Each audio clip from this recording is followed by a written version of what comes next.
Nagsisimula ang pelikulang ito sa isang babaeng ahente ng CIA na nagngangalang Delilah na may codename na Banshee. Sa oras na iyon, nakikipag-usap siya sa kanyang boss na isa ring babae, tungkol sa ilang masamang bagay na ginawa ng kanyang tatay na si Jeremy at kaibigan nitong si Caleb sa isang misyon. Inakusahan sila ng pagbibigay ng mga mahalagang sikreto ng mga Amerikano sa mga Ruso.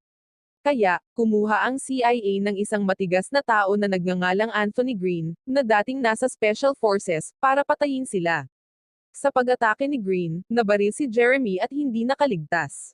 Tungkol naman kay Caleb, nakatakas siya, at walang nakakaalam kung saan siya nagpunta. Sinusubukan pa rin ng CIA na hanapin siya. Ngayon, ang boss ni Delilah, na nakakaalam na si Jeremy ay ang kanyang ama, ay iniisip na maaaring siya ay isang traidor na katulad ng kanyang ama.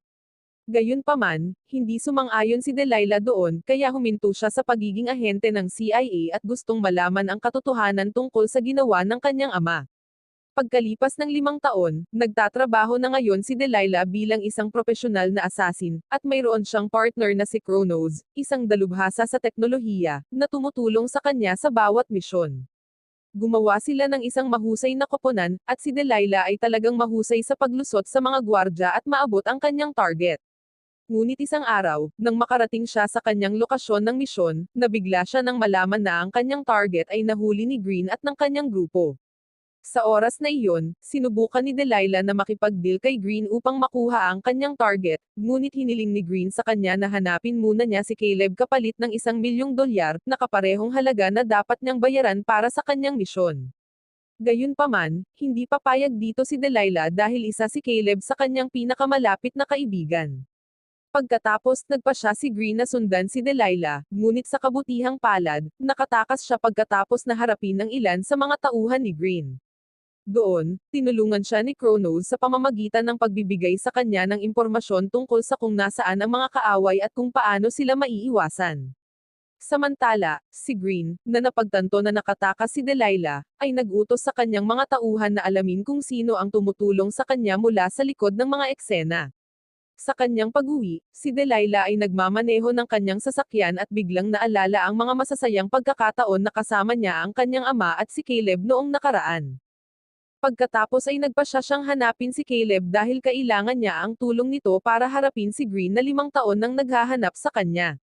Sa oras na iyon, nakipag-ugnayan din si Delilah kay Kronos at inutusan siya na alamin kung nasaan si Caleb.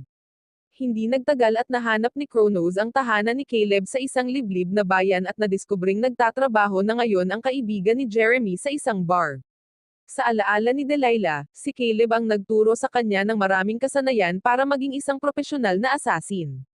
Nang makita niya si Caleb sa bar kung saan siya nagtatrabaho, sinabi nito sa kanya na sinusubukan pa rin siyang hanapin ni Green.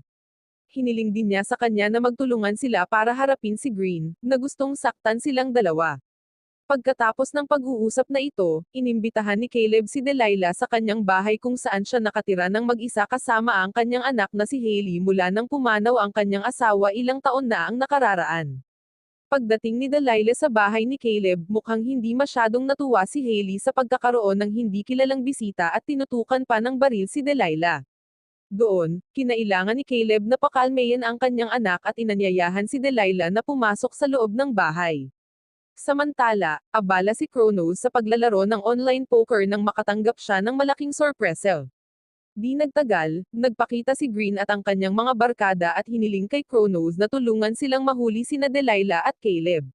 Nagbanta pa sila na sasaktan si Kronos kapag hindi siya tutulong. Pakiramdam na walang magawa, at ubiling pumayag si Kronos na tulungan si Green. Bumalik sa bahay ni Caleb habang naghapunan, naghinala pa rin si Hailey kay Delilah. Inimbitahan ni Caleb si Delilah para siguraduhing hindi siya magdudulot ng gulo para sa kanya. Sa oras na iyon, maraming tanong si Hailey kay Delilah, na ikinainis ni Caleb, at kalaunan ay pinapapasok niya ito sa kanyang silid.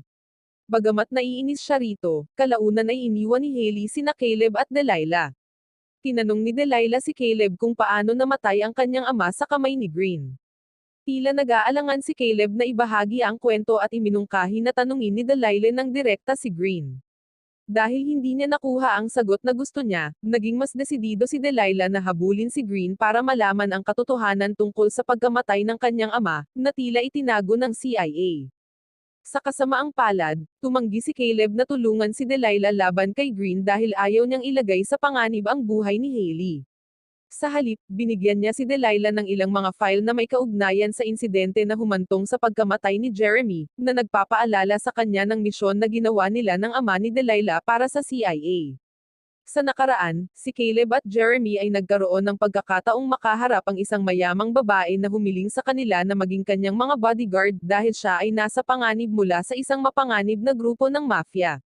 Noong una, ayaw tumulong ni Caleb, ngunit nang mapagtanto niya kung gaano kadelikado ang mafia, at ang babae ay may mahalagang sikretong impormasyon, pumayag siyang protektahan siya upang matiyak na ang sensitibong data ay hindi mahuhulog sa kamay ng mga kriminal.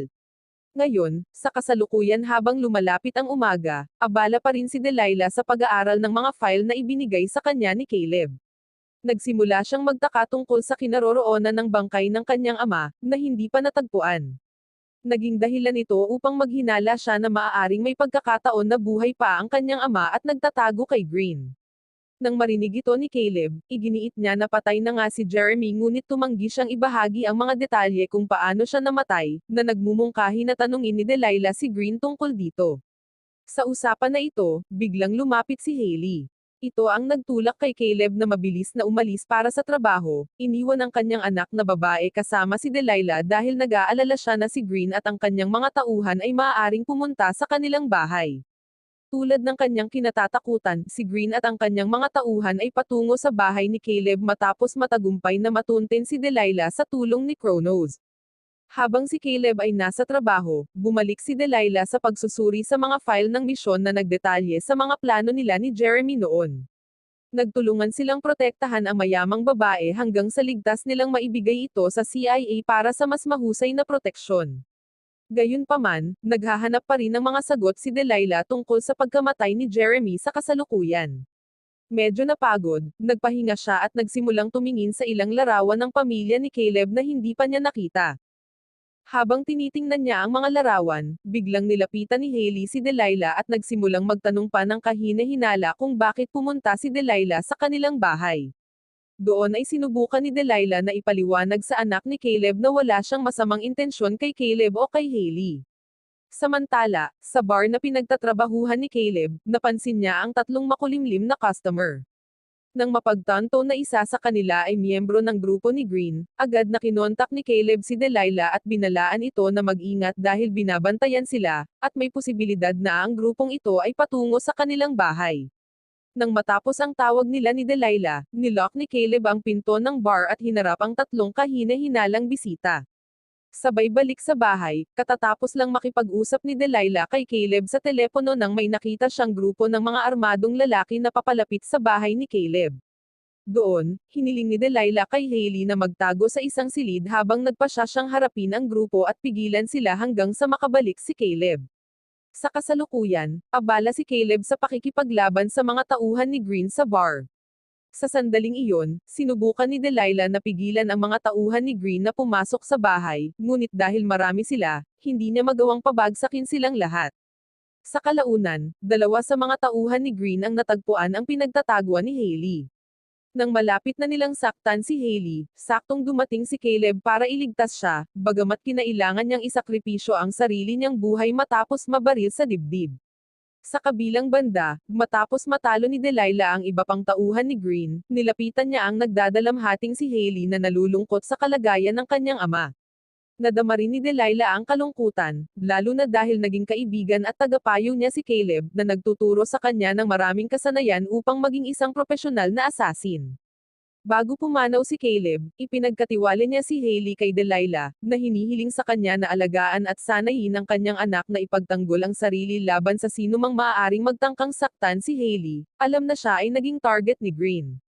Matapos ilibing si Caleb sa likod bahay, ibinahagi ni Delilah ang buong kwento tungkol kay Caleb. Dati siyang miyembro ng CIA ngunit ang organisasyon ay tumalikod sa kanya, na pinilit siyang magtago sa isang liblib na lugar para makatakas sa pagtugis.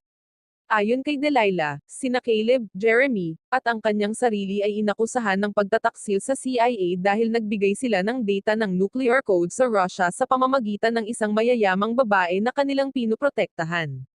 Kinailangan ng CIA na kumuha ng mga assassin na pinamumunuan ni Green para alisin sina Caleb at Jeremy at kunin ang mahahalagang data na ito. Ang plano ng CIA na patayin sila ay isang paraan para maalis si Caleb na may alam tungkol sa mga sikreto ng organisasyon. Dahil maaari siyang magdulot ng banta sa pamamagitan ng pagsisiwalat ng mga sikretong ito sa iba. Sa panahong ito, si Delilah, na tina-target din ni Green at ng kanyang mga tauhan, ay nagpahayag ng kanyang mga alalahanin tungkol sa kawalan ng sapat na mapagkukunan o tamang armas upang labanan ang kanyang mga kaaway.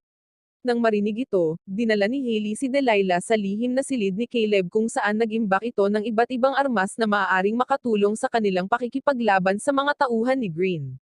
Sa pamamagitan ng isang disenteng arsenal ng mga armas, si Delilah ngayon ay nagkaroon ng pag-asa na labanan ang pagtugis ni Green.